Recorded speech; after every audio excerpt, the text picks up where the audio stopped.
Salut l'équipe, il m'entraîne au bout de la nuit. Qui ça? Bah alors les ringos, on est de retour dans les années 80 ou quoi? Alors, pas vraiment les années 80, mais plutôt en ce moment les années 90. Décennie où avec une simple coupe au bol, on était considéré comme un beau gosse. Mais surtout une époque où les Knicks étaient aussi respectés qu'un joueur de League of Legends aujourd'hui. Nostalgique? De moins en moins, car mes Knicks sont bel et bien de retour. En général, à New York, c'est à Broadway qu'il faut aller pour voir les meilleurs shows de la ville. Mais cette saison, il faut descendre un petit peu plus au sud, sur la 8e avenue, pour voir le phénomène du moment. À Manhattan, ce n'est plus Hamilton, la comédie musicale à voir, mais plutôt Jalen Brunson. Bien plus excitant que le Moulin Rouge, bien plus émouvant que le Roi Lion, et bien plus kiffant que n'importe quelle comédie romantique à aller voir avec sa bourgeoise. Les Knicks éblouissent de nouveau la ligue avec leurs couleurs vives. Le orange, synonyme de feu, le bleu, synonyme de confiance en soi et de loyauté, et le jaune, qui signifie que tu vas certainement trouver un texto très chelou dans le téléphone de ton compagnon. Mais bon, là, je m'égare. J'ai envie de croire que les Knicks sont en train de redevenir ce qu'ils auraient dû être. J'ai envie de rêver de finale de conf, de finale NBA. Mais bon, attention, ne rêvons pas trop grand, il paraît que ça porte malheur.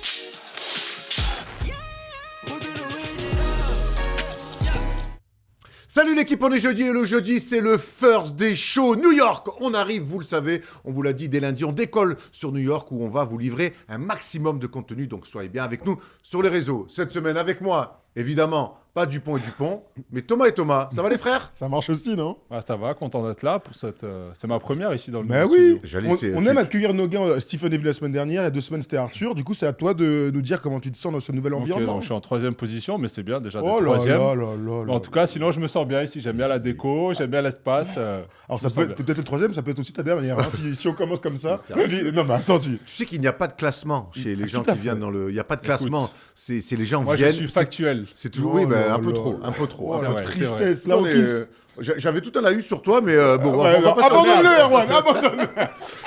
On vous l'a dit, on part à New York dès lundi. Là, on va aller voir 2, voire 3 matchs. 2 des Knicks, normalement 1 des Nets. On va évidemment, comme d'habitude, faire un vlog, faire des émissions là-bas sur place.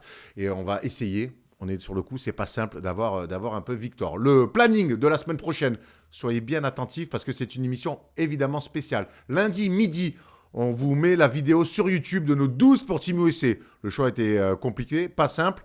Tu nous as pas donné tes 12 d'ailleurs, toi. Peut-être tu pourras nous les donner.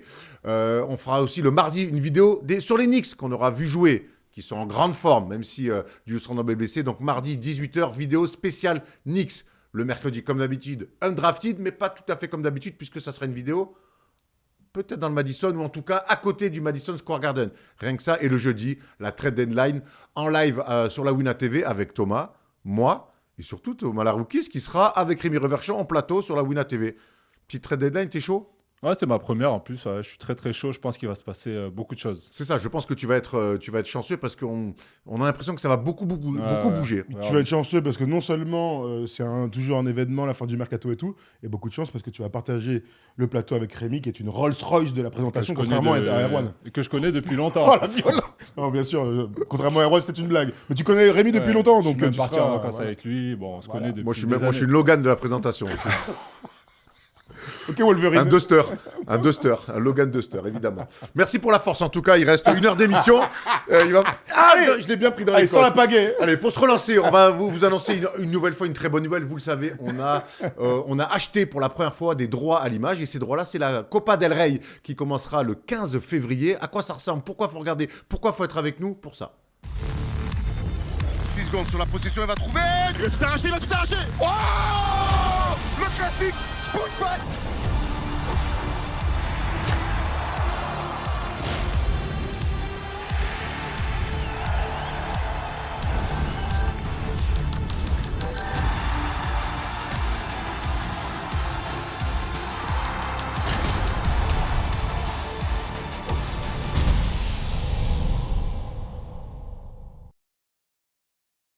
Début jeudi 15 février avec le Real Madrid qui rentre en lice. Les gars, ça tombe bien que tu sois là, Thomas, puisque c'est toi aussi qui va commenter. On rappelle tous les quarts de finale, les 2 demi-finales le samedi soir et la finale le dimanche. Ouais, absolument. La finale, ce sera 17h30, si je dis Tout pas à de fait. bêtises. Donc oui, on aura des couples pour commenter. Honnêtement, c'est une compétition exceptionnelle. On a la Leaders Cup à Saint-Chamond en même temps. Donc les matchs coup près, le suspense, des stars au rendez-vous. Et beaucoup de Français. J'ai hâte de le faire, en fait, tout simplement. Et je sais que lui aussi, il est chaud. Ça Ouais, te parle, c'est d'un toi, le niveau basket incroyable. espagnol. Ouais, c'est meilleure meilleure ligue européenne et il y a surtout 3 équipes d'Euroleague sur les 8. Et voilà, on va assister à des super matchs. On va voir notre pote Andro Albici, bien sûr, en espérant qu'il aille loin dans cette compétition. Ah, c'était l'un de ses objectifs ce qu'il m'avait dit en septembre quand j'étais allé le voir. C'était l'un des objectifs d'accrocher une place à la Copa del Rey. En tout cas, c'est chose faite. Donc, ça va être intéressant. Des Français, le top de l'Euroleague avec le Barça et le Real. Et puis des équipes, Malaga notamment, qui fait une super saison. Ça va être, on va se régaler. On compte sur vous pour être avec nous. On vous rappelle, depuis cette année, on a un nouveau programme qui tombe chaque semaine et il est tombé hier. C'est le Undrafted épisode 4 où on a fait une spéciale. Tu aurais pu d'ailleurs participer avec nous, une spéciale shooter. L'émission est en ligne donc sur le NBA ID ou sur le YouTube de la NBA Europe. Et on s'est encore une fois régalé, Thomas. Ouais, absolument, j'adore cette émission, c'est un moment un petit peu différent, on prend le temps de parler de sujets un petit peu plus intemporels, et puis surtout on agrémente tout ça de très belles interviews. Donc là il y a Sabrina Ionescu, il y a Max Strus, et il y a Ray Allen, rien que ça, donc c'est bien sûr à retrouver sur les canaux de la NBA, et puis nous deux quoi, accessoirement, et on parle longuement de Doc Rivers. Donc aujourd'hui je vais fermer ma bouche quand on va parler de Milwaukee, et je laisserai la place à Thomas Larousse. Et Exact. petite anecdote sur Ray Allen, il était venu au Quai 54 Ouais. au Trocadéro. C'est à 10 ans maintenant, hein. Je l'avais interviewé. Ouais, et à l'époque, il y avait les concours de shoot, donc j'avais shooté un peu avec lui sur un rack. Alors C'est incroyable. Moi, ce qui m'a choqué, c'est que... Non, c'est pas ça, il a juste fait quelques shoots, mais en fait, ils l'ont appelé, ils lui ont donné un ballon comme ça, il sort de la tribune, il était, je sais pas, 2 mètres derrière la ligne, tu sais, et vous savez, son shoot un peu avec le poignet, il prend sans forcer, filoche. J'ai fait, attends, qui shoot comme ça en sortant? C'est un robot quoi. C'est un robot, le mec, c'est une machine, il est né pour ça. Je pense qu'il s'est tellement entraîné qu'il pourrait shooter jusqu'à 70 ans, le mec. Ouais, justement, Ray Allen qui nous qui nous donne son avis justement sur le basket moderne et ce shoot à 3 points qui ne cesse d'évoluer et qui, lui d'ailleurs, a un regard plutôt un peu critique d'ailleurs sur l'évolution du tir à 3 points. Tu parlais des news, justement, on va aller dans le sommaire de cette émission puisque, comme d'habitude, on aura pas mal de news encore une fois cette semaine. On fera ensuite un long débat sur les Clippers. Sont-ils des vrais favoris? En tout cas, Plutôt oui, hein. depuis quelques temps, on a envie de dire oui, on a envie d'y croire. Une palette sur l'homme en forme qui est clairement en course pour le MVP, c'est Shai Gilgeous-Alexander. On reviendra sur ses zones de confort. Il en a certaines, le Canadien. Et puis on finira avec, comme d'habitude, le quiz. Où en ce moment, que ça soit le lundi ou le jeudi, je surfe. Hein. Va falloir s'y mettre. Erwan bon en quiz. T'es dans le dur, Il n'y a plus Thomas qu'à être bon à la présentation, et puis c'est lui qui insiste là-dessus. Mais il y a un problème avec la Moi, présentation. je Tu veux qu'on mais échange non, de même place pas. Avec plaisir. Dites-nous dans les commentaires, Oui ou non si vous voulez qu'on change la présentation. Pour ou contre un changement de présentation des forces des shows. Avant de se jeter dans les news, on avait un petit message à faire passer et à remercier surtout notre gars Aurélien.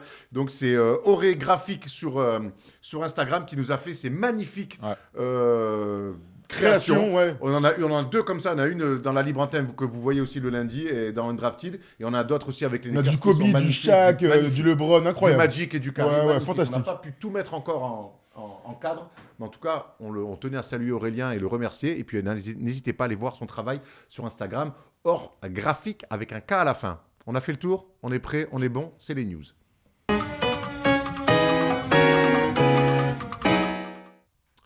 Les amis, on commence avec la news la plus chaude de la nuit. C'est le retour de Damian Lillard à Portland. Damian Lillard, pour la première fois de sa vie, a joué contre les Blazers. C'était donc avec le maillot des Bucks. Et c'était forcément émouvant, lui qui a passé 11 saisons du côté de l'Oregon. On sait que c'est le meilleur scoreur de cette franchise. Avant qu'on revienne sur le résultat, c'était on a senti beaucoup d'émotions, mais en même temps, on n'imaginait pas autre chose. Ouais, absolument. Parmi les retours tribute de la soirée, il y avait celui de Kevin Durant aussi, celui de Damian Lillard était très attendu. J'ai adoré le public qui l'aime comme un membre de sa famille, mais encore heureux après 11 saisons passées là-bas avec tous les bons moments, avec tous les bons moments qu'ils ont passés ensemble. J'ai adoré aussi, lui, quand il voit des gens qu'il connaît, qui font partie du staff ou de la franchise, à quel point tu sens qu'il est lié tout simplement aux gens de Portland. Et on sait que pendant toutes ces années, il s'était beaucoup investi d'un point de vue des associations, d'un point de vue social et tout. Donc voilà, ça m'a fait plaisir. Et il y a du boulot à Portland. Hein. Alors, en ce moment, ouais, il y a du boulot, ça c'est clair. Mais donc ouais, c'est des belles images qu'on aime en NBA. Ouais, forcément, son retour, comme il a dit, son maillot sera bientôt retiré, bien sûr, après sa carrière. Et ce qui est bien surtout, c'est que ça a pas mal fini. Son transfert, voilà, il a fait comprendre qu'il voulait aller ailleurs. Il n'y a pas eu de maillot brûlé. Les fans n'ont pas été énervés, comme s'ils avaient compris, en fait. Voilà, il a tout donné à la franchise. Il a essayé jusqu'au bout. Il a toujours dit qu'il voulait joué toute sa carrière à Portland. Malheureusement, il est parti parce qu'il sentait qu'il arrivait à la fin du process. Et voilà, tout est bien qui finit bien. Mieux que le retour de Vince Carter à Toronto, quoi, Oui, par exemple. Ou LeBron, bien de sûr. LeBron, évidemment. Ouais, Mais on adore ça façon, aussi. Mais... Quand j'essaie de me mettre dans la peau d'un fan des Blazers, qu'est-ce que tu peux vraiment reprocher ouais, à mais Blazers tu sais jamais avec les fans. Des fois, ils sont vraiment. À Portland, mais ils ont été compréhensifs. C'est démodéré, mais c'est des gens qui connaissent aussi le basket. Bien sûr. Là, pour le coup, il n'y a rien à lui reprocher, le gars. Il n'y a pas grand-chose à lui reprocher du tout. Je pense que moi, je suis fan de Portland. Je suis content pour lui qu'il aille chez les Bucks où il peut jouer un titre. Et je suis content de repartir sur un nouveau cycle. Donc voilà, c'est du gagnant-gagnant. Le résultat, défaite, 119-116. Deuxième défaite d'affilée pour Doc Rivers. Thomas, on en a parlé nous dans Undrafted. Je vais avoir ton avis à toi, Thomas Larrouki, sur le choix et les débuts de Doc Rivers avec les Bucks. Le choix, pas très surprenant. On sait qu'il traîne toujours dans le coin, même si il dit que ça l'intéresse plus trop. Enfin, il laisse sous-entendre. Voilà, c'est un homme politique, Doc Rivers. Il surfe sur ce titre de Boston depuis des années. Il a toujours des super équipes. Il s'est toujours écroulé en play-off. Voilà, maintenant, il fallait du changement à Milwaukee. Ils ont ramené de l'expérience. Surtout, ils ont ramené un manager, un leader de star, on va dire. C'est ce qu'il leur fallait, je pense. Voilà, maintenant, ils connaissent la route, les Milwaukee Bucks. Maintenant, c'est là où on va le juger, c'est sur les playoffs et c'est sur ses ajustements. Ouais, un peu inquiétant quand même, qu'ils encaissent encore une fois 119 points. On sait où ils doivent progresser. Bref, on suivra en tout cas les grands débuts de Doc Rivers avec les Bucks qui sont pour l'instant compliqués après 2 défaites.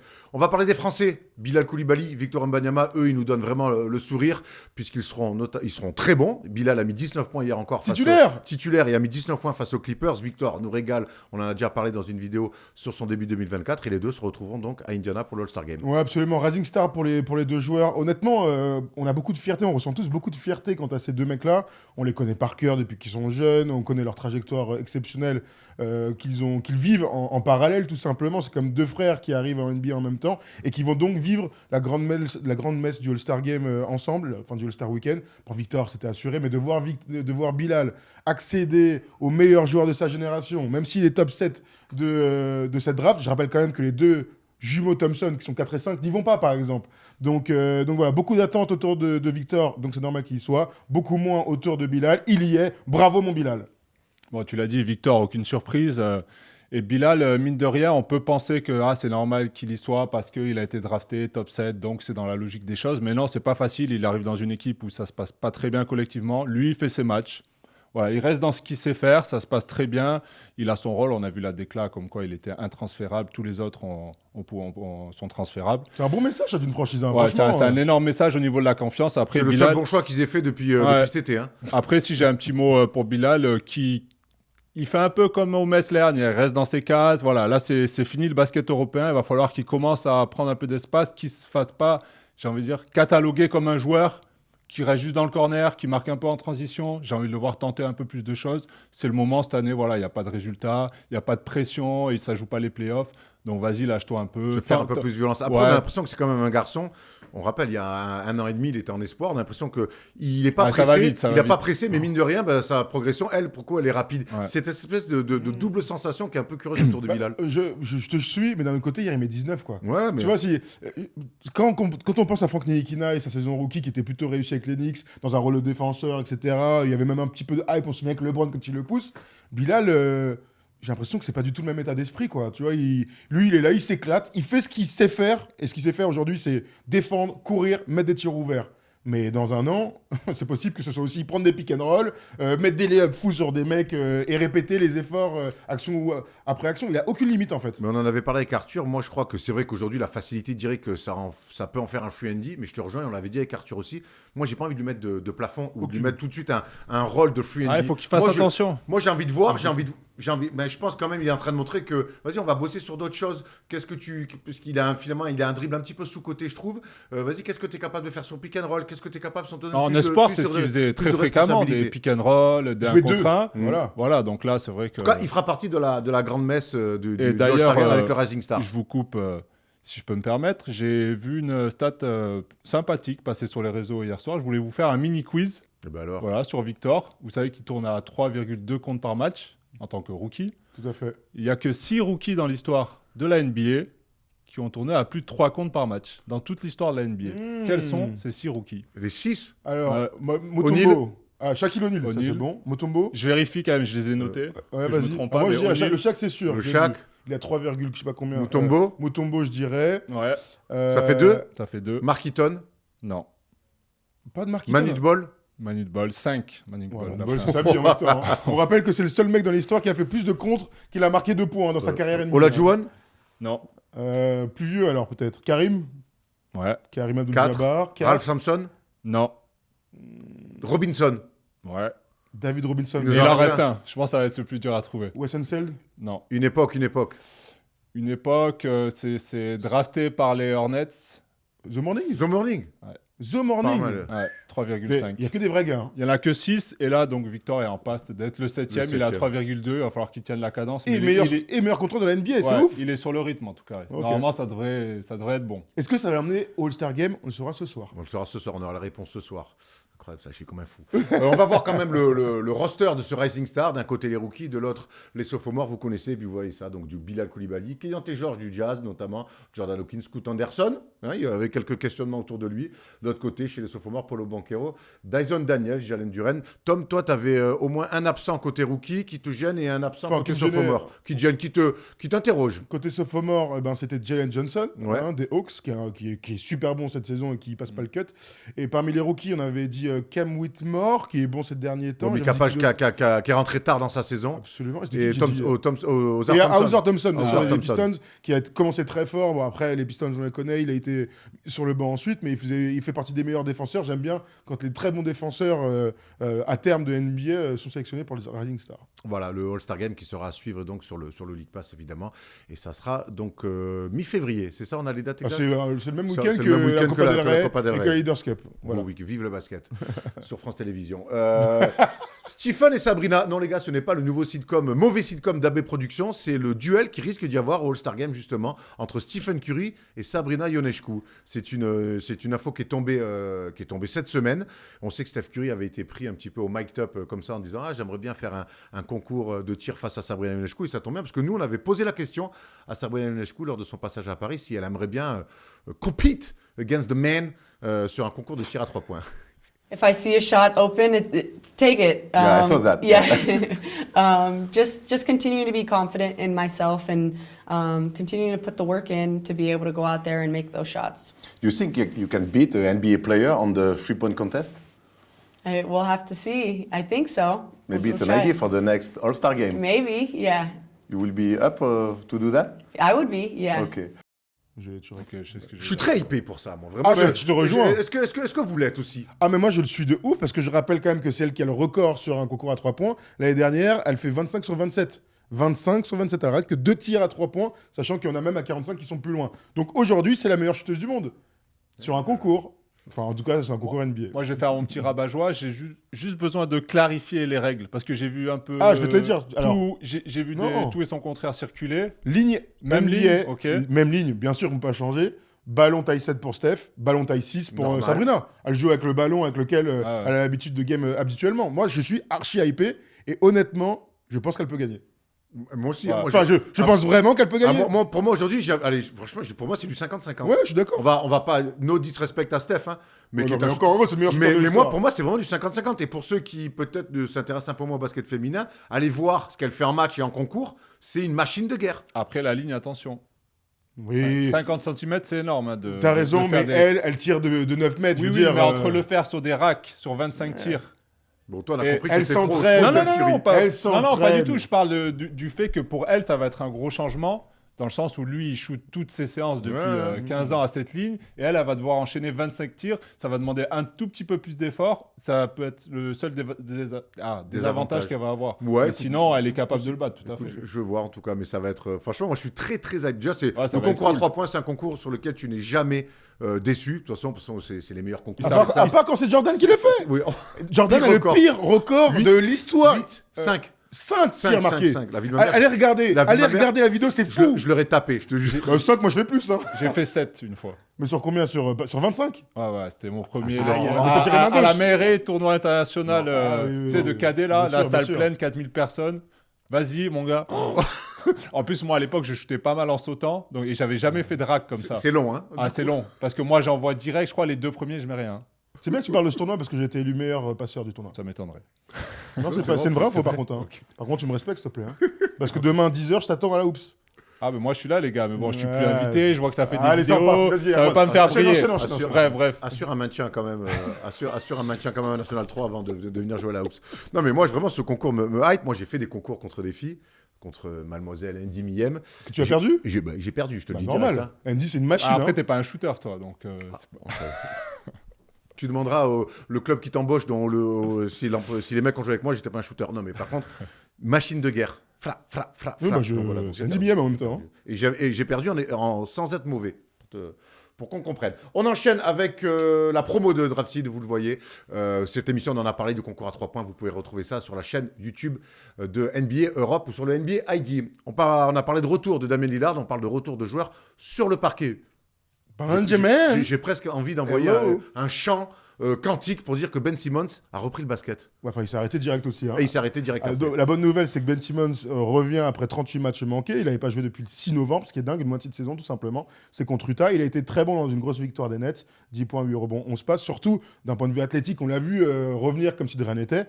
Et puis, malheureusement, il a pris un coup contre Utah sur le genou, son genou a gonflé et il était out contre les Suns. Thomas, qu'est-ce qu'on retient ? On retient le retour, on retient qu'il se reblesse parce qu'un coup sur le genou, bon, il va revenir. Qu'est-ce que je sais plus trop quoi penser avec moi, Ben je vais retenir, j'ai vu des flashs du Ben Simmons des Sixers. Voilà, on l'a vu sur les stats. On a vu ce qu'il pouvait apporter défensivement, offensivement, faire briller les autres. Après, quoi en penser maintenant ? J'ai l'impression que ça fait 3 ans ? Il a dû faire 8 matchs en 3 ans. J'exagère à peine, hein, je pense. C'est clair, t'as raison. Au bout d'un moment, 2 matchs l'été au bout d'un avec moment, ses cousins. on va le laisser faire 30-40 matchs d'affilée. Et là, on pourra le rejuger. Mais là, honnêtement, quelle déception. Encore une fois, il nous a donné...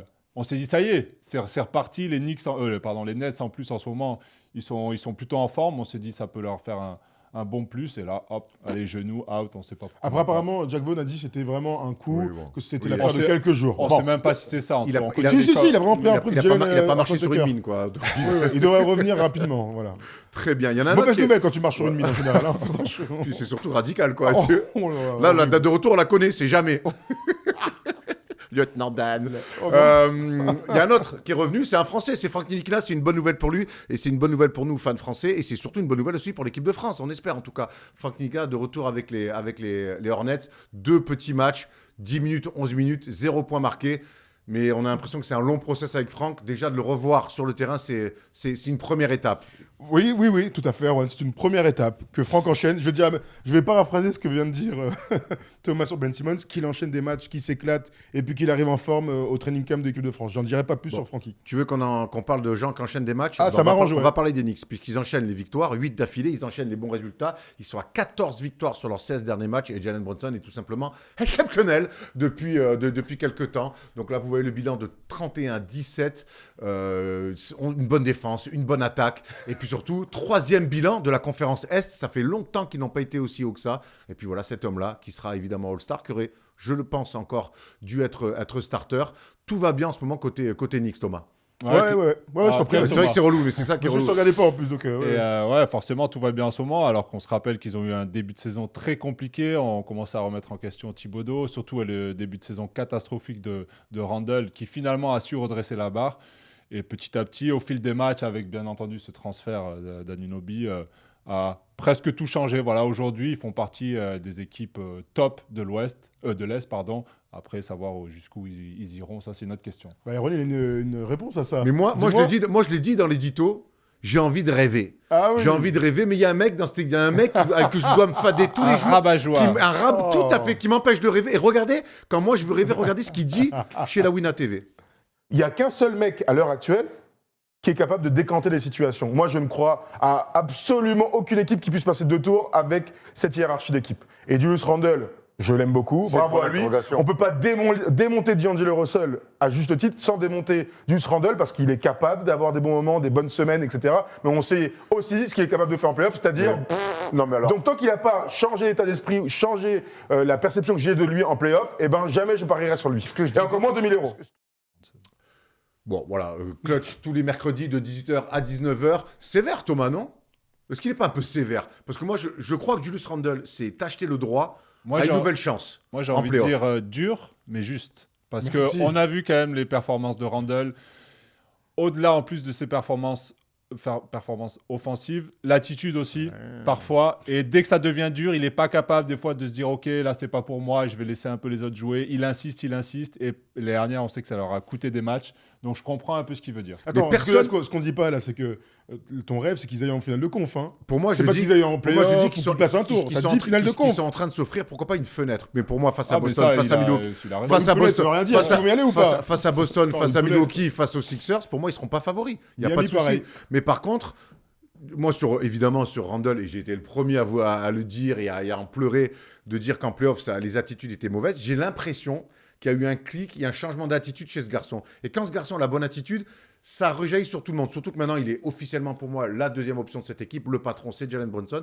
J'ai aussi l'impression que ça lui enlève des choses. Laissez-moi rêver. Bordel de merde, voilà. Bah, moi, je le dis très honnêtement, et on en a discuté hier, Erwan, c'est une équipe qui me régale. Vraiment, le mois de janvier qu'ils font, blessure, pas blessure, des line-up qui changent. Depuis qu'Oji Anunoby et Precious Achiuwa sont là, je vois une DiVincenzo, vraie... exceptionnel. Oui, DiVincenzo, depuis qu'il est dans le 5, il est très très bon. C'est une belle équipe de basket qui font kiffer, il y a une âme, une alchimie, etc. etc. Vraiment, je prends beaucoup de plaisir. En revanche, moi, comme je ne suis pas fan des Knicks, eh bien, je me base sur ce que j'ai vécu dans l'histoire du basket et ce que j'ai vécu avec cette équipe. Et je serais très surpris qu'ils aillent en finale de conférence. Mais moi aussi. Très surpris parce que ça voudrait dire que beaucoup d'entre eux, et je mets Thibodeau aussi dans le lot, surperforment Mais- au meilleur des moments, ce qui n'a jamais été le cas avec ce groupe. Voilà, c'est tout. Bon. Non, en fait, quand tu serais surpris, c'est parce qu'il faudrait battre ou Boston ou Milwaukee, Mais sûrement en il demi-finale. faudrait que Philly eux soient même. très très. Ou Philly, ou Philly. Ouais. Il faut Donc que c'est- eux soient c'est très là, bons. en fait, où- Mais ouais, regarde. ça- Et la concurrence, c'est les deux. Hier, c'est les deux. on en parlait sur Pas la comme s'il y Wina avait TV une voix, dans, quoi. dans Clutch. Par exemple, quand si Atlanta était en finale de conf, forcément, c'était une énorme surprise. Si les Knicks, pour moi, vont en finale de conf cette année, c'est moins une surprise. Ça serait une surprise, mais elle serait moins grosse que Atlanta Oui, avec mais le triangle. un Atlanta qui va en finale de conf, ça arrive une fois tous les combien? Donc tu vas pas me faire le jeu tous les On en 3 est ans, pas quoi. là. À un moment donné, merde. On va voir la suite. Miami, déjà, c'était une Laisse-le surprise l'année rêver, dernière. laisse-le rêver un Lui, il peu. veut une surprise. Mais oui, non, mais qui rêve, il a raison. On va Ils vont surtout, plus on grand. va surtout voir comment. Eh oui, ça porte malheur. On va voir surtout comme ils vont digérer aussi ce nouveau statut. On sait qu'en NBA, des fois, sur les saisons, les statuts changent. Là, clairement, New York, en étant troisième avec le mois de janvier qui font, même le début d'année 2024, où ils sont la meilleure équipe NBA. Ben, c'est un changement de statut, tu vas être attendu différemment et on va voir comment ils vont digérer tout ça. On a une petite nouvelle à vous annoncer, on vient de finir les news, c'est qu'on a un nouveau partenaire. Ce nouveau partenaire, c'est NordVPN et on est ravis qu'ils soutiennent la chaîne.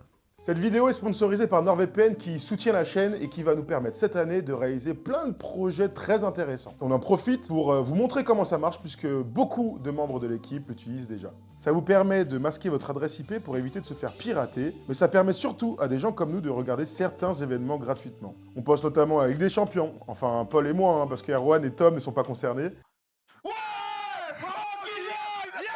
Mais aussi la Formule 1, si chère à nos copains des pistonnés, en se connectant sur un service suisse ou belge. Et vous savez qu'on est des gros fans de ciné, et en se connectant sur d'autres serveurs avec NordVPN, vous pouvez accéder à des films qu'on kiffe et qui ne sont plus dispo sur des plateformes françaises. Comme ça, Erwan pourra regarder pour la 20e fois Gladiator, je sais que c'est son film préféré. Énorme offre dispo uniquement via notre lien. 4 mois offerts sur 2 ans d'abonnement, et si vous n'êtes pas content du service, ils ont un principe du satisfait ou remboursé sur 30 jours, donc c'est tout bénef.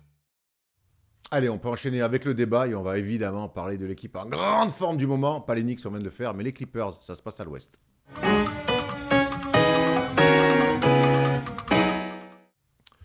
Ils sont en grande forme, je viens de le dire. Les Clippers représentent-ils un vrai favori dans la course au titre cette saison? C'est la question qu'on va se poser dans ce débat. On se souvient qu'il y a quelques mois, il y avait eu ce trade incroyable sur lequel on était tombé, qu'on avait critiqué clairement et on l'avait assumé. Il n'empêche que depuis, l'équilibre a été trouvé. Certains Dodgers sont arrivés, on pense à Daniel Tays, et surtout les résultats font qu'aujourd'hui, cette équipe, moi, je vois une équipe calibrée potentiellement pour être championne. Est-ce que vous ressentez ça vous aussi? Absolument, oui, ça c'est vrai que vu la line-up, vu le talent qu'il y a dans l'équipe, vu l'objectif principal, le tronc commun de l'équipe, c'est seulement d'aller en finale et d'être champion NBA, ils se sont tous mis dans la peau de on va jouer tel des champions, enfin des futurs champions NBA. Il n'y a pas de doute depuis 2 mois, c'est peut-être la meilleure équipe NBA. Il y a une alchimie qui s'est trouvée et tous les doutes qu'on avait à l'arrivée de James Harden, moi, je les conserve tant que j'ai pas vu ce qu'ils étaient capables de faire en playoff. Mais les playoffs, c'est en avril. En attendant, il y a une saison régulière qu'ils sont en train de jouer. Et ils sont en train de très très bien la jouer. Parce que Thomas, il y a eu cette arrivée de James Harden. Alors oui, évidemment, il y aura toujours des questions et on l'a vu avec les Knicks, on le voit avec Joel Embiid, évidemment. Mais il y a quand même une mise en place de cette équipe, un équilibre qui a été trouvé par Tyronn Lue. Et c'était pas simple. On se souvient qu'il commence avec 5 défaites d'affilée. Alors certes, Harden n'avait pas fait de prépa, il était hors de forme. Toi qui étais un fan des Sixers, qui a forcément eu un goût un peu amer de l'expérience James Harden aux Sixers, quel regard tu as sur ces Clippers version James Harden? Ah, forcément, on a tous été très sceptiques à son arrivée. On se demandait comment ils allaient pouvoir toutes ces superstars jouer ensemble. Le choix était rapide d'envoyer Westbrook sur le banc, en sortie de banc. Et moi, j'aime beaucoup ce que je vois. Je vois un Harden patient en attaque, jouer des pick and roll, moins garder la balle. Il joue moins sur ISO parce qu'il a compris qu'il avait 2 forts joueurs, 2 forts scoreurs à côté de lui, avec Léonard et Paul George. Ça lui enlève aussi cette pression. C'est plus à James Harden qu'on demande de faire la différence aujourd'hui. La pression, elle est sur Léonard et Paul George. Et l'apport, bien évidemment, en sortie de banc de Westbrook est exceptionnel.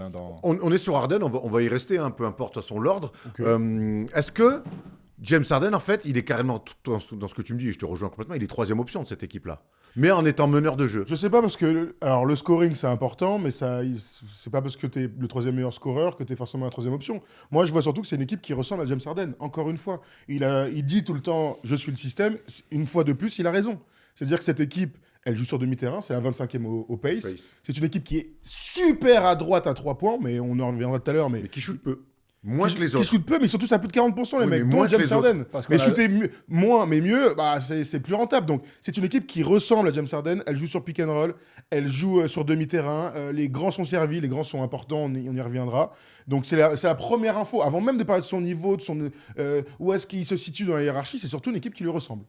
Elle lui ressemble, mais il est moins dans l'excès. C'est ça aussi, pour moi, qui fait la différence. On parle souvent de l'adaptation au fil des années pour les joueurs qui commencent à un peu régresser, entre guillemets. Voilà, il est plus à son prime.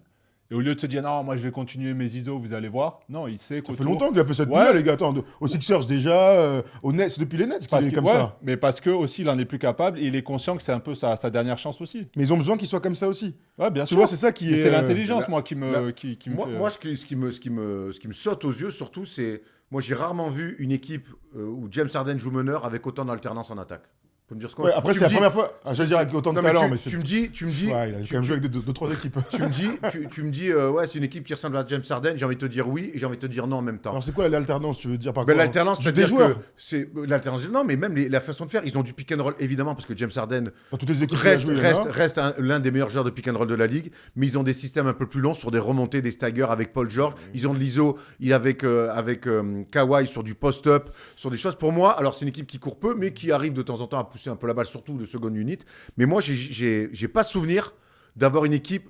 Ce qu'on disait souvent de James Harden, surtout à Houston, c'est que c'était prévisible. Alors le talent faisait que, mais aujourd'hui, les Clippers, pour moi, ne sont pas une équipe prévisible.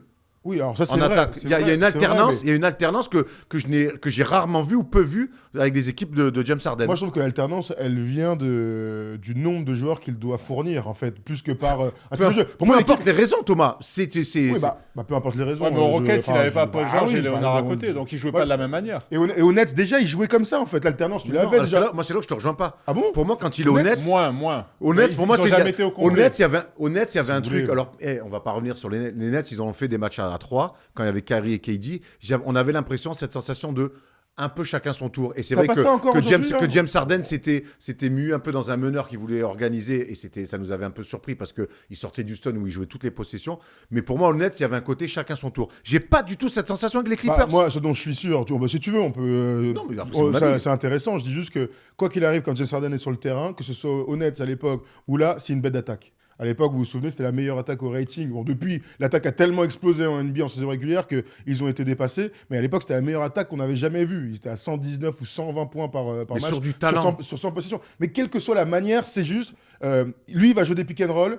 Il va jouer des 1 contre 1 comme James Harden, comme toujours. Et puis, il va laisser la balle un peu plus aux autres. Mais à l'époque, avec Kyrie et KD, il laissait déjà vachement plus la balle par rapport aux Rockets. Après, je te rejoins, c'est que là, la balle circule beaucoup plus. Sur un pic, il est capable de prendre le pic, tout de suite la lâcher. Là où avant, il allait rajouter des dribbles. Là, moi, quand je regarde le match des Clippers, la balle circule. Tout le monde touche la balle, même si on sait qu'à la finition, ça sera souvent Georges et Leonard. Et on se souvient que cette attaque flamboyante des Nets, il s'était fait sweeper par les Celtics. Alors les 2 premiers matchs, ça ne joue à rien. Il y a toujours une excuse en fait. Donc moi je te dis que. C'est un constat.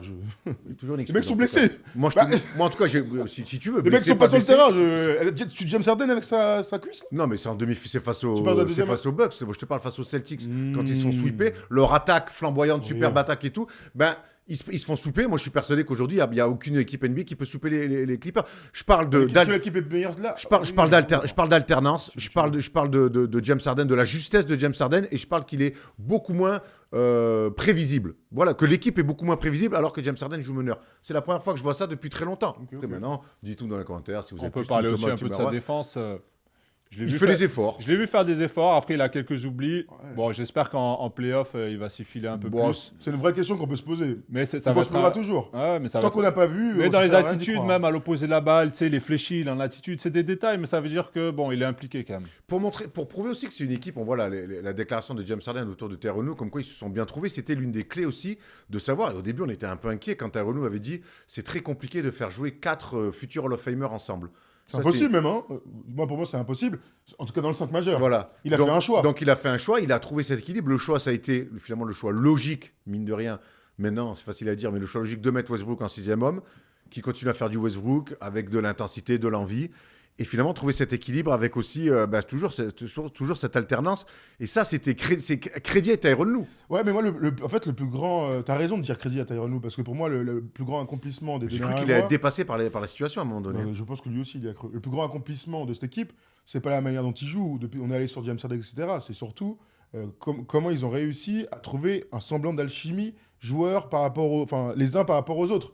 On peut tourner comme on veut, là, tu vois. C'est une bonne attaque de NBA. OK, ils sont peut-être un peu moins prévisibles. Très bien, si vous voulez. Ce que je vois, c'est qu'ils ont envie de jouer les uns pour les autres. Et que sur les 5 premiers matchs, le premier échantillon, là, il n'y avait absolument rien de tout ça. Les attitudes, voilà, la communication était minable et que finalement, il fallait un petit peu de temps parce que c'est une équipe qui est difficilement comparable avec d'autres dans l'histoire de la NBA. Donc là, la grande réussite de ces 2 derniers mois, c'est la communication, l'envie de jouer les uns pour les autres, l'envie de laisser chacun avoir ses espaces. C'est-à-dire que même si Kawhi est à 10 points à la mi-temps, tu sais qu'à un moment donné, il va avoir 5-6 minutes, on va ne voir que lui. Donc l'alternance, plus que par le jeu, parce que tu parlais du jeu, pour moi, elle est sur les moments de chacun. Et là, pour le coup, à un moment, ça va être James Harden qui va mettre 8 points d'affilée. Une autre fois, ça va être Paul George. C'est dur de défendre quand il y a une équipe qui joue comme ça en face. C'est pareil pour... moi, quand j'entends crédit à Tyronn Lue, bon, ça va, il a mis Westbrook sur le banc. C'est pas non plus... Arrête. C'est pas qu'il ne l'aurait pas fait. C'était tellement logique pour moi. Je vais te poser une question un peu chiante, mais dans ce cas, à quelle heure on donne du crédit à des coachs? Parce qu'en fait, moi, il y avait tout. Non, mais je vais pas donner du crédit à un coach parce qu'il a mis Westbrook sur le banc. Heureusement qu'il a mis en sortie de banc parce que c'était injouable les 4 en même temps dans le 5 majeur. Après, moi, je vois des joueurs intelligents qui s'entendent bien aussi, j'ai l'impression, et qui, en interne, voilà, trouvent des solutions. J'ai pas envie de dire tout seul parce qu'il y a Tyronn Lue, il fait un super taf. Je dis pas le contraire. Mais voilà, moi, je vois des joueurs qui ont envie d'aller, qui ont un but commun et qui ont envie vraiment d'aller chercher ce titre NBA parce que c'est un peu tous leur dernière chance, à part Leonard, bien sûr. On va prendre cette déclat-là de Paul George. Harden est l'un des meilleurs pour lire et faire le jeu. Pour lire et faire le jeu. Et si on fait des prises à 2 sur Kawhi, alors ça me permet d'être agressif. Et ça, on l'a vu.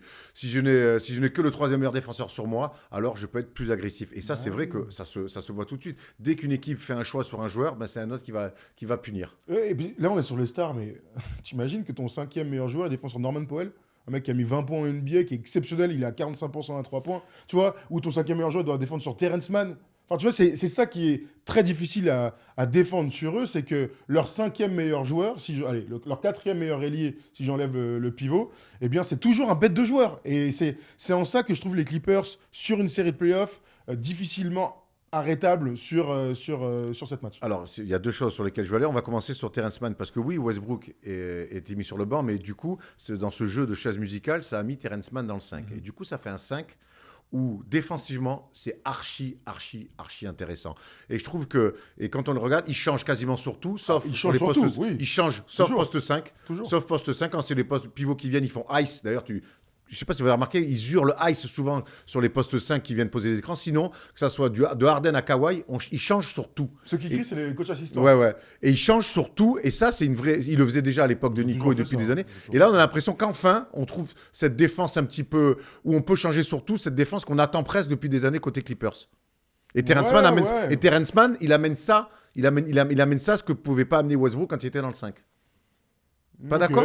Si, je suis plutôt d'accord, mais enfin, la défense qu'ils ont actuellement, c'est la défense qu'on voit depuis plusieurs années. La grosse différence, c'est que Kawhi joue les matchs, Paul George joue les matchs. Franchement, tu sais, le truc des Clippers, c'est qu'on peut parler tactique autant qu'on veut, mais l'équipe que je suis en train de voir depuis 2 mois, c'est l'équipe qu'on avait imaginée avec ou sans James Harden. En attaque, on peut en discuter. En tout cas, en défense, c'est Switch Hall depuis toujours. Ils se sont fait démolir par Luka comme ça en playoff. Et on sait que c'est ce qu'ils vont faire à terme. La grande différence, c'est qu'il y a une alchimie et il y a de la concentration. Bien sûr que Westbrook va rater des interceptions ici ou là parce qu'il fait son jeu. On sait que James Harden va avoir des trous d'air. Le truc, c'est qu'à côté, tu as Kawhi, Paul George et Terrence Mann. Mais gros, c'est des défenseurs top niveau sur les ailes qui te permettent de défendre sur les petits et défendre sur des 4. Donc voilà, c'est une très bonne défense de NBA, oui, sans aucun doute. Mais du coup, on parle de l'attaque. On est plus ou moins pas d'accord, je suis d'accord avec toi, sur l'alternance. C'est une équipe qui court peu. Ouais. C'est une équipe qui, pour moi, ne vit pas et meurt par le 3 points. Ils en mettent, mais ils ne vivent pas ou meurent par le tir à 3 points. Moi, j'ai l'impression qu'ils ont déjà un style d'une équipe de play-off. On joue pas en marchant, mais en tout cas, on contrôle le pace beaucoup. On ne shoot pas à 3 points de manière outrageuse. On a une alternance en attaque. On a un mec qui a déjà gagné 2 fois, qui a été 2 fois MVP des finales. Alors, oui, à toutes les questions autour de d'autres, mais là, quand même, quand on imbrique tout ça, on se dit merde, quoi. Pour parler du fait qu'ils shootent moins à 3 points, forcément, ils ont 2 experts du shoot mi-distance avec Leonard et Paul George. Et ensuite, comme tu dis, Leonard, il connaît la route. Norman Powell, mine de rien, il y a été aussi. Si je ne me trompe pas, oui, à Toronto. Voilà, les champions. Et ils ont un large effectif et qui leur permet de... Ils dégagent de la sérénité, en fait. Quand on les voit, ils sont rassurants. Tu vois, il y a de l'expérience, la balle bouge bien. Et c'est pour ça qu'aujourd'hui, ils font clairement partie des favoris. Ils ont fait des statements. À Boston, ce qu'ils ont fait là, incroyable perf. La victoire à Boston, alors il n'y avait pas Porzingis, mais la prestation collective, défensivement, pour commencer, comment Terrence Mann s'y colle. Allez, je me prends Jason Tatum, je m'y mets. Comment Paul George, 3-4 jours avant, se met sur SGA aussi. Alors, et qui va le mettre, il va faire que 6 sur 16, pendant que Paul George, en même temps du défi, il va mettre 38. Ils arrivent comme ça à... Tu vois, ils peuvent pianoter, j'ai l'impression. On se souvient de leur série de 12 victoires d'affilée. Pour moi, là, vraiment, ils ont fait des statements pour dire, les frères, on est là. Ils ont tapé tous les meilleurs. Donc, tu as entièrement raison, Erwan. C'est une équipe qui est armée pour les playoffs. En fait, elle n'a qu'un seul but, cette équipe, c'est d'aller en finale NBA pour la première fois de l'histoire de la franchise. Il n'y a qu'un seul but. Quand tu fais James Harden et que tu réunis 4 mecs comme ça, si tu vises le deuxième tour des playoffs, je comprends plus rien. Donc, ils se préparent comme ça. C'est un échec pour toi ? Non, c'est pas un échec, c'est une progression.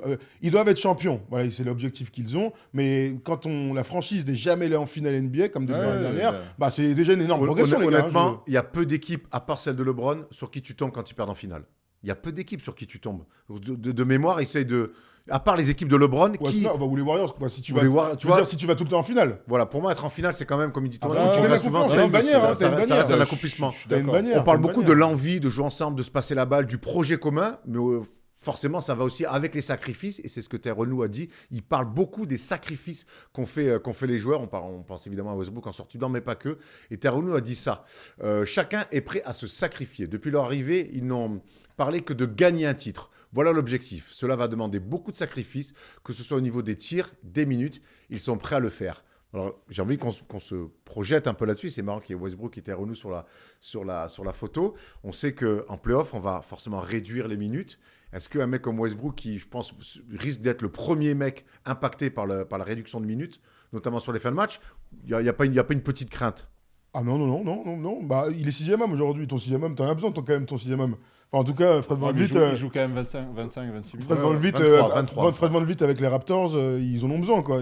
Ça dépendra du match, ça dépendra de l'opposition, ça dépendra de la forme du mec. Non, je crois pas que Westbrook soit visé quand on parlera de sacrifice sur le temps de jeu en play-off.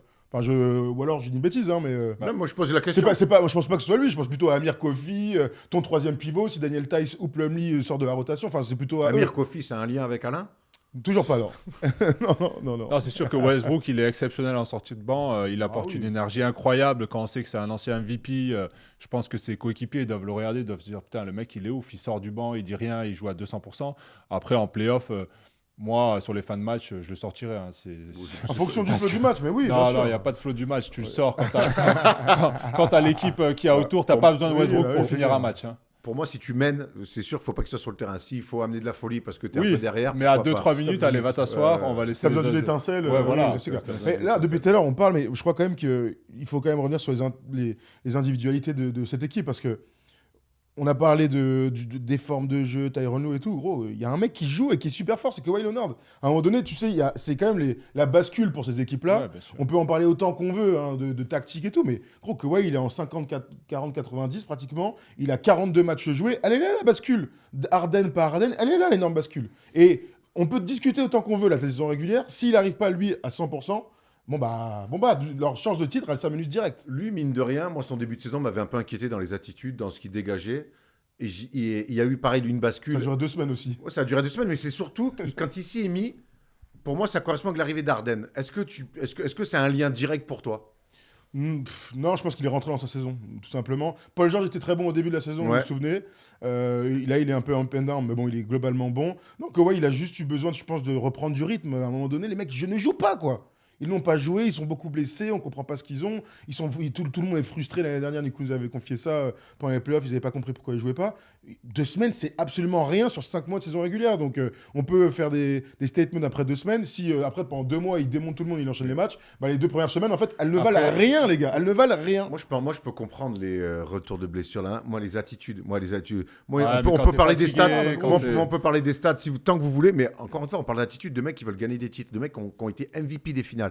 Moi, là, et puis même les années d'avant, même si des fois, il faisait des cartons, on a vu des drôles d'attitudes parfois. On a même eu des échos comme quoi il était un peu relou et chelou à gérer. J'ai l'impression que cette année, c'est pas le Mais cas. là, tu parles de quoi dans sa carrière? Tu parles des 2 premières semaines?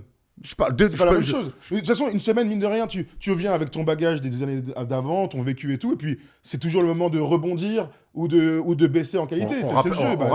On rappelle que la première année ou les 2 premières années, il vivait à San Diego, il était quand même en marge de l'équipe. Non, mais c'est pour ça que je dis que cette année, je trouve que, alors moi, il y a eu ces 2 semaines où chaque fois qu'un mec comme ça, pour moi, a des attitudes cheloues, et c'est peut-être parce que tu as raison, il revient de blessure, mais on sait que c'est des mecs aussi potentiellement qui peuvent, par eux-mêmes, par leur entourage, se mettre à gauche. C'est pas que ça semble ne pas être le cas. Là, on retrouve pour moi le Kawhi de Toronto à qui tu as envie de te dire ah ouais, toi tu vas m'emmener tout là-haut. Ouais, c'est clair. Ça Après, pour moi c'est archi important. Quand tu passes de c'est clair. Westbrook à Harden, honnêtement, en tant qu'ailier, moi j'ai déjà joué avec des meneurs un peu bourbiers, c'est compliqué, c'est fatigant. On veut des noms.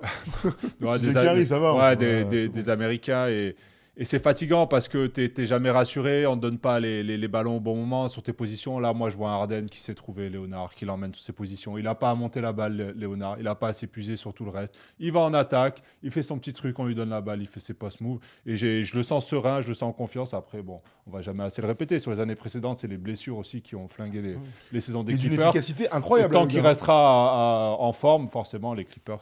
On va se projeter un petit peu sur le fait qu'ils font partie aujourd'hui du premier chapeau des favoris, donc forcément, il faudra battre Denver et forcément, il faudra défendre sur Nikola Jokic. Alors, personne ne peut réellement défendre sur Nikola Jokic, donc si tu n'as pas le talent pour défendre sur Nikola Jokic, il faut le nombre. Et sur ce poste-là, tu l'as dit un petit peu, la signature d'Anel Tays, grand bravo. Zubac est blessé, va revenir, mais il était très bon. Et Plumlee est revenu. Et on pense à notre poteau, Moussa Diabaté aussi, qui est blessé à la main en ce moment. Ils ont de la viande aussi à envoyer sur potentiellement des Anthony Davis, si c'est au premier tour en demi-finale, sur du Jokic, sur du Sabonis. Ils sont aussi sur ce secteur poste 5-là, fournis. C'est pas là où ils sont le plus talentueux, mais ils sont fournis. Ouais, mais par contre, ça a une grosse différence avec depuis 1 an. Alors, Plumlee est arrivé l'année dernière. Avant, ils avaient Zubac et puis après, ils jouaient petit. Nico a beaucoup joué 5, etc. Ça leur a réussi parfois. Là, j'aime beaucoup leur structure d'équipe parce qu'ils ont beaucoup de joueurs similaires. Tu vois, il n'y a pas de petits dans l'effectif, il y a beaucoup d'ailiers. Et ils ont 3 vrais grands. Et non seulement ils sont fournis, mais ils ont de l'expérience, ils ont de la taille et ils ont 3 profils un peu différents.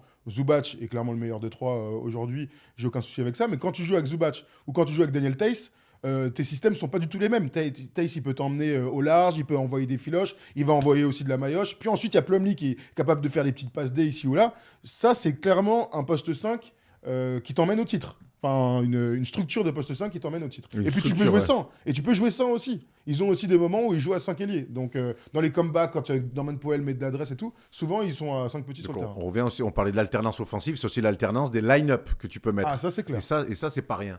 Ouais, aller au bout sans grand, sans un peu de masse à l'intérieur, c'est compliqué parce que c'est épuisant. Après, bien sûr, sur des séquences, ils peuvent jouer petit sur des runs. Et après, Zubac, on n'en parle pas beaucoup parce que voilà, il y a tellement de stars dans cette équipe, mais il est exceptionnel dans son rôle. Défensivement, il s'y colle. Il a un QI basket élevé. Et voilà, sans lui aussi, je pense que ça ne sera pas possible parce qu'il fait partie intégrante de cette belle équipe. On le rappelle, les Clippers sont aujourd'hui 3e de la conférence Ouest. Minnesota est premier, Oklahoma City est 2e, Denver derrière avec les Sacramento Kings. Voilà à peu près les Phoenix Suns aussi qui sont 6e. On va les mettre, les Suns. Voilà un petit peu la concurrence. Honnêtement, quand je vois ça, moi je me dis que cette équipe, elle a tout pour aller au bout. Après, on sait qu'en playoff, ça se joue. Ça se joue à rien. Une blessure, un coup de Si sifflet. ça s'arrête Regarde, aujourd'hui, c'est dingue ça, regarde les dernières années là. Ils sont tout le temps blessés les mecs. Tu vois, quand on parlait des certitudes et du vécu collectif pour les Knicks, bah les Clippers, ils ont un moment où ils vont loin. C'est la franchise de la loose, De la lose. par définition Ah, NBA, mais de historiquement parlant. De ouf.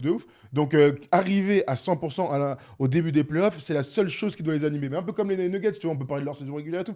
Arriver au bon moment à 100%. Et puis maintenant, on verra. Et puis là, quand tu as fait en 3 et 6, c'est les Suns au premier tour. Ouais, ouais. Mais c'est imaginez, fou, t'imagines de l'année dernière, un peu revival machin. Là, tu reviens avec 2 équipes au complet. Mais gros, ça, c'est un truc touquet en fait. C'est improbable quand même d'avoir autant de stars Non, sur ça le je terrain. voulais dire, ça peut être fou parce qu'ils peuvent se taper une énorme série d'entrées de jeu et il faudra pas se foirer parce que tu tombes les Suns, il va falloir Il n'y s'accrocher. a pas de petite série à Non, l'Ouest. non, hein. non, c'est Rarement. sûr. Mais là, Ah quand même, ouais. sur le star, on aura sur le parquet, on n'aura jamais vu autant de stars, je pense. Et de MVP, ouais, même. On n'en est pas encore là en tout cas. D'ici là, il y a une fin de saison régulière à faire, mais c'est vrai que les Clippers font peur depuis quelques temps et clairement ça s'assoit à la table des favoris. C'est plus des simples outsiders, c'est clairement des favoris. Est-ce que vous êtes d'accord avec ça? Dites-nous vous dans les commentaires ce que vous pensez de l'arrivée d'Arden aux Clippers, de cette alchimie qui est en train de se retrouver, de cette alternance ou pas en attaque. Est-ce que cette équipe ressemble à... Bref, dites-nous, racontez-nous votre vie dans les commentaires.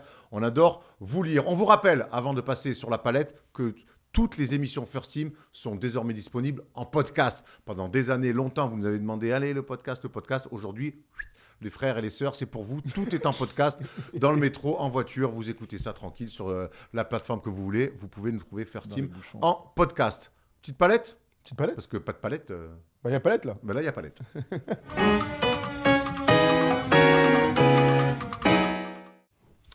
Palette sur un homme qui est en course pour être MVP, pourquoi pas. Son équipe, je viens de le dire, est deuxième de la conférence Ouest. Et puis lui, individuellement, nous régale à plus de 30 points par match avec des pourcentages monstrueux, des pourcentages qui nous rappellent forcément un certain, n'ayons pas peur des mots et des comparaisons, Michael Jordan, Thomas. Oh, incroyable ce tableau, non. Bah, de toute façon, il fait partie des fils de Michael Jordan, maintenant on peut le dire. Quand tu es à plus de 30 points, 5-6 rebonds, 5-6 passes et des interceptions, parce qu'il est meilleur intercepteur de la ligue, forcément tu es comparé à Michael Jordan. Pas mal ce tableau, bravo. Aujourd'hui, on a voulu aller sur Shai parce que c'est un meneur de jeu qui tourne à plus de 30 points. Et on a surtout voulu montrer que ce n'est pas un joueur qui shoot énormément à 3 points, il peut en mettre, mais c'est un joueur par contre qui a des zones à lui.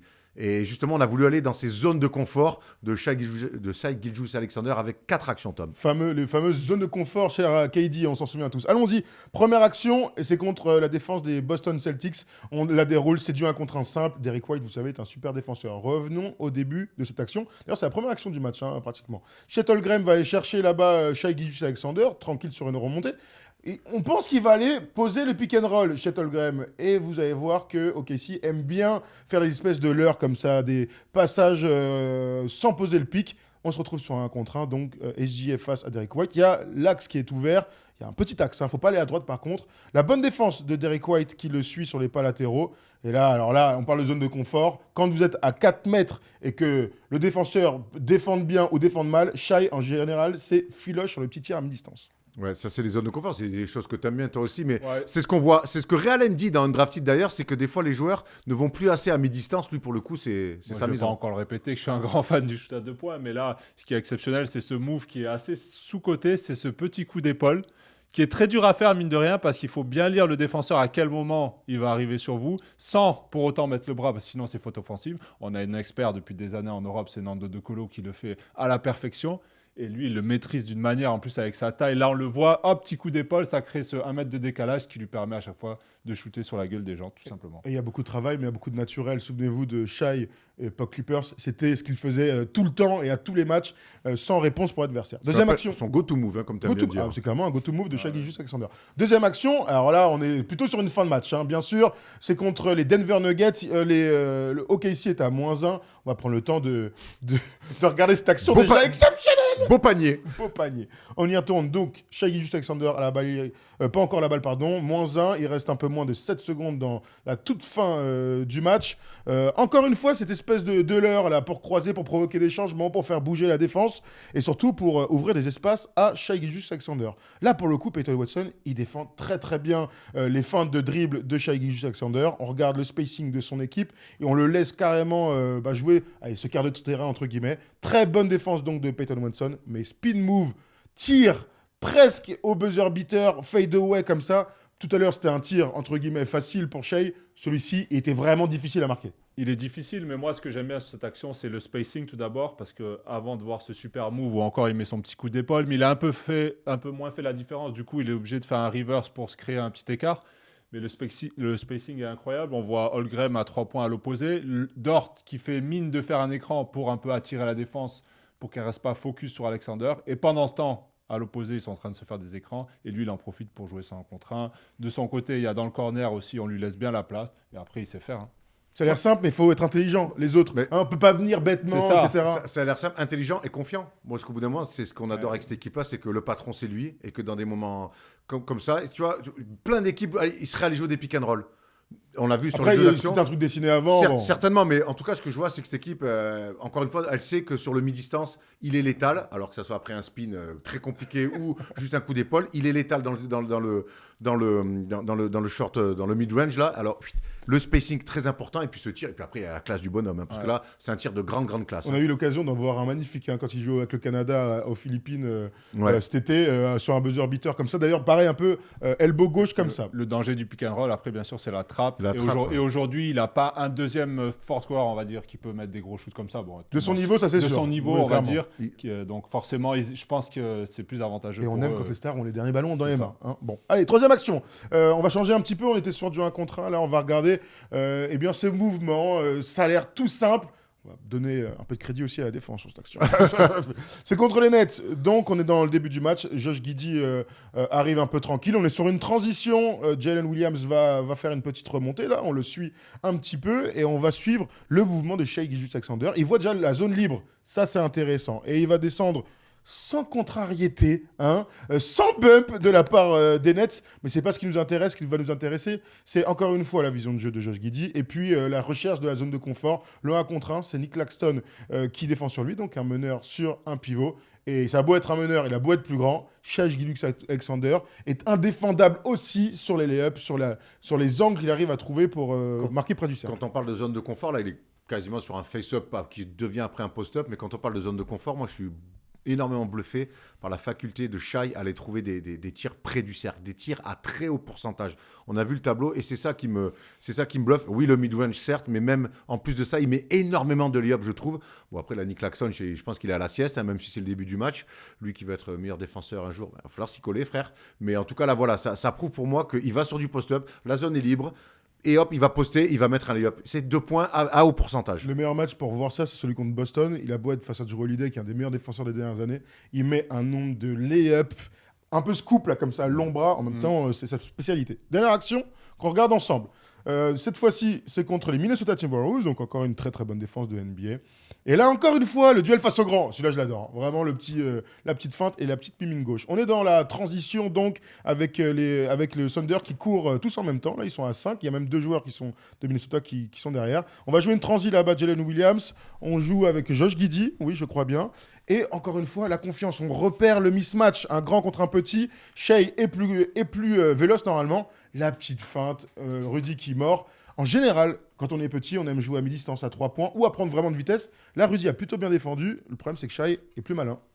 Ah, forcément, là, sur le 1 contre 1, Rudy, il se dit, le mec, il va m'emmener un peu dans la zone. Il va me shooter à 2 points sur la tronche. Il lui fait une petite feinte. Il mord. Malheureusement, après, il a un jeu d'appui exceptionnel parce que là, il ne fait pas marcher ni rien. Il est propre sur ses appuis et il va chercher ses petites finitions. C'est très fort ce qu'il fait au niveau du toucher. Il arrive à faire ses lay-ups sans sauter. Tu sais, quand tu t'écrases sur le dernier pour prendre de vitesse les grands. Luka fait beaucoup ça. Il l'a fait avant sur Claxton. Là, il le fait sur Gobert. Bon, c'est un joueur exceptionnel. Mais là, il y a beaucoup qui vont dire ah, Rudy, il mord à la feinte. Mais on l'a vu sur les deux premières palettes. À mi-distance, il est létal. Donc forcément, les mecs, il est grand. Ils sont en surpression. Donc forcément, ils veulent pas lui donner un tir facile à mi-distance. Donc une fois que tu as mordu, merci, bonsoir, je me fais un lay-up. Et c'est là toute la classe du mec. Et encore une fois, on reste dans ces zones, que ce soit des lay-up ou des tirs à mi-distance. On est dans une zone un peu élargie entre la raquette, là, sous l'axe du cercle et à 3-4 mètres. C'est vrai qu'il adore attaquer dans l'axe. Ouais. Et c'est aussi ce que permet cette l'équipe de France avec Shuttlegram. L'équipe de France, il est détruit dans l'axe. Clairement. L'avantage d'avoir Shuttlegram dans l'équipe, c'est que c'est un ailier. Shuttlegram, c'est un poste 4. Il est tout le temps en périphérie. Donc, la raquette est toujours à poil pour la défense adverse. Voilà, on s'est régalé de Shai Gilgeous-Alexander. Dites-nous un petit peu ce que vous avez pensé de cette palette. Toujours un plaisir chaque semaine de vous faire des petites analyses autour des yeux experts de Thomas Dufin. Vous avez été excellents, messieurs. Vous avez largement mérité de vous faire botter le cul au quiz. By myself. Allez, qui dit fin d'émission, dit quiz, et je retrouve mes gars dans la meilleure des positions. J'adore, parce que moi je suis confort de ouf.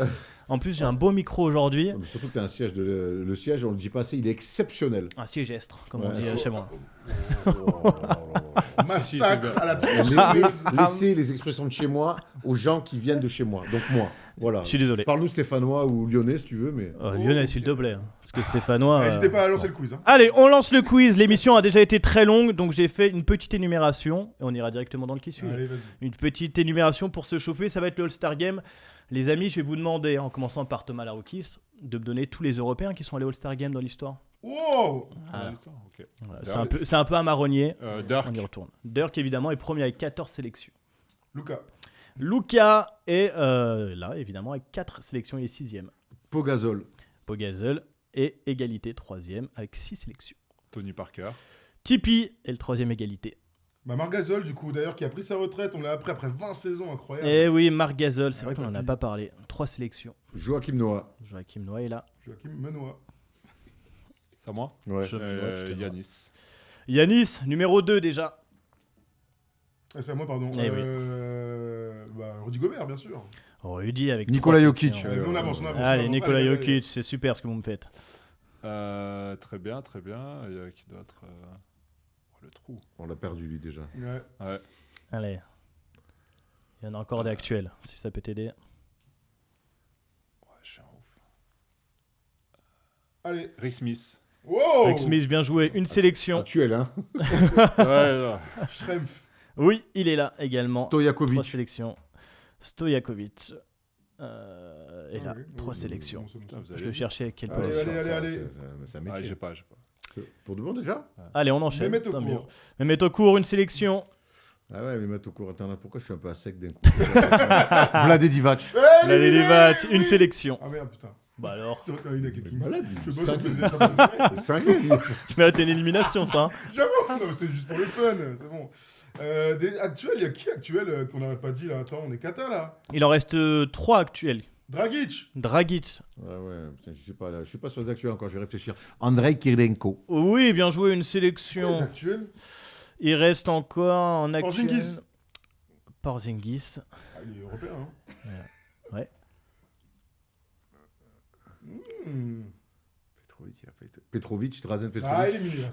Jamais, je me fais tout le temps avoir. jamais avec lui. Drazen. Tu le sais maintenant, Erwan. Ouais. Un petit dernier, Thomas, ou pas J'ai pas de mémoire. Un petit dernier. Un gars que t'aimes bien, qui taffe. Un gars que j'aime bien, moi, Qui taffe, qui fait des stats. en ce moment. Ouais, bien sûr, cette saison. Jordan Poole. Non, je sais pas du tout, Exactement. je vois pas. Sabonis, Domantas, oui. oui. J'ai gagné, c'est tout ce qui compte. Il y avait Lou Holding, Vucevic et Markkanen aussi, qui a été Markkanen. sélectionné l'année dernière. Bon, très bien, vous avez brillé. Je vous attends maintenant Allez, sur le faut que qui tu gagnes, suis-je. putain. Ouais, s'il te plaît. Parce que j'ai Pourquoi fait les comptes et c'est un peu cata. Je suis né. Troisième first des shows de l'année. C'est comme l'alternance, Rate ça, pas ton t'es départ. d'accord avec les mecs. Je suis né, s'il vous plaît, un 21 juin 1978. Je suis donc Gémeaux. position peut-être. T'imagines, tu le trouves là-dessus? Pour réaliser mon rêve Il y a qu'Elisabeth Tessier qui peut trouver là-dessus, mais bon, c'est blague d'ancien ça. Blague de ancien, je fais semblant de rigoler, mais je n'ai pas du tout la C'est rêve. vrai. Moi non plus, je l'ai pas. C'était une rouquine qui lisait les cartes, qui faisait l'astrologie dans les années 80, à la télé. C'est vrai? Je suis né donc en 78. Pour réaliser mon rêve de jouer en NBA, j'ai dû quitter mon pays natal. Ce rêve me mènera jusqu'à des finales NBA, mais, commençons par le commencement. Après avoir dominé à mon lycée grâce à un beau physique, je suis recruté par la fac de Kentucky. J'ai fait mon cursus complet, de 96 à 2000. Je gagnerai d'ailleurs le titre universitaire en 98. Oh là là là là là là Oui, là. ça peut aller très vite. Je termine meilleur contreur all-time de la fac. Jamal Magloire? Jamal Magloire. Oh, attends. Voilà, Oh, t'es- star et tout, vraiment. T'es un baiser de dire ça, Kentucky, champion et tout. Je quitte mon pays, beau bébé. Ouais, c'est Les cadeau, gars, hein. si parfois vous Ouais, pouvez ouais, non, mais impressionner il a au raison, bout il de a raison. phrases, C'est cadeau, c'est cadeau. n'oubliez jamais qu'il y a des... Jamal Magloire. Ça a commencé gros. Hein. Ah, c'est fini même. Hein. Jamal Magloire, bien Bravo. sûr. Eh oui, Ouais, la semaine dernière c'était un Jamal peu plus Magloire, dur. Kentucky, Il en ouais. faut parfois qui aille très vite. Mais t'as raison, t'as bien fait. Hein. Tiens, vu que j'ai pas de micro, fini toi. Tiens, Avec plaisir, je vais finir. Alors déjà, on va remercier tout le monde. À commencer par les équipes de Paul Harrer. Toujours, parce qu'ils sont de plus en plus nombreux. Et aussi aux équipes d'Influx. Vous avez remarqué, on a changé les micros parce qu'on entend vos retours et qu'on continue de progresser. D'ailleurs, vous nous dites dans les commentaires si ça va mieux en termes de micro, de son, etc. D'ailleurs, avec le podcast, on est obligé d'avoir un son un petit peu nickel. Donc merci à l'équipe d'Influx qui nous régale. Merci à tous ceux qui nous soutiennent, NordVPN, etc. Et merci à Lou qui va venir aussi avec nous. Viens Lou, faire un coucou à la caméra, bien sûr. Alors, elle est pas épaisse, mais il n'y a plus de place. Hein. Bah non, on va se mettre à côté de Ah, Tom. voilà, ouais. C'est ce qu'on appelle un plan large, Erwan. On va pouvoir la voir. C'était notre stagiaire depuis 2 semaines, elle nous a régalé. Ouais, Et elle est prise en école de co. Bravo. Bravo Lou. Est-ce qu'on te voit? Tu te vois? Voilà, coucou. Voilà, très bien. Bon, merci Lou, superbe. Et bien voilà, on va finir là-dessus. Merci Tom. Merci, c'est un plaisir. Merci Thomas Larokis. On se retrouve merci. à la Hoops On Factory. se voit bientôt, de toute façon. Il y a la Coupe du Roi, gros, surtout. Du Roi, La Copa del Rey. Winamax Clutch, tout. Pardon? Winamax Club. Winamax. Lisbonne, Winamax. quoi, lui Faut encore voir. Oui, c'est International portugais, il a été. Je vais venir vous laver à la hoops. pour le coup. Voilà. Ah, voilà. Ça Allez, fait on se longtemps, retrouve ça fait longtemps, ça fait à New longtemps. York la semaine prochaine. Tous ceux qui partent avec nous, on se retrouve à l'aéroport lundi matin. Et puis, merci à tous, comme toujours, de nous régaler. Merci, Erwan. Allez. Belle émission, Erwan. Mais changement de présentateur bientôt, apparemment.